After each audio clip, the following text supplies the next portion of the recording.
Welcome to our channel. Today we how to connect ShipBob for 3PL delivery and inventory sync, detailed guide step by step clearly. To connect ShipBob for 3PL delivery and inventory sync, start by visiting the ShipBob website. Create an account if you don't already have one. Once logged in, navigate to the dashboard. Locate the Integrations tab on the left sidebar. Click on Add Integration. Select the e-commerce platform you want to connect, like Shopify or WooCommerce. Follow the prompts to authenticate your account with the chosen platform.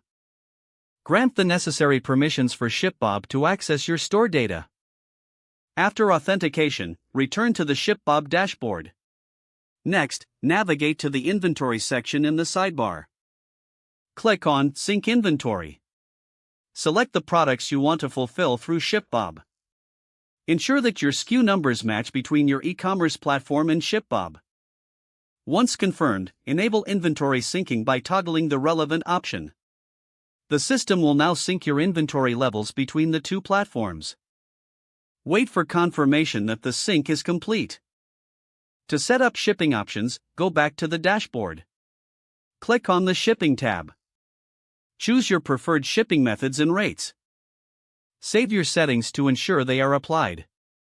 Next, test the connection by placing a sample order through your store.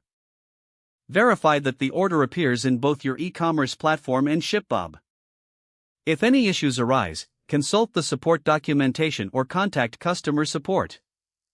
Regularly monitor your inventory levels to ensure accuracy. This setup will now allow for seamless 3PL delivery and inventory management with ShipBob. If the page does not load, refresh the browser or try again in a private or incognito window.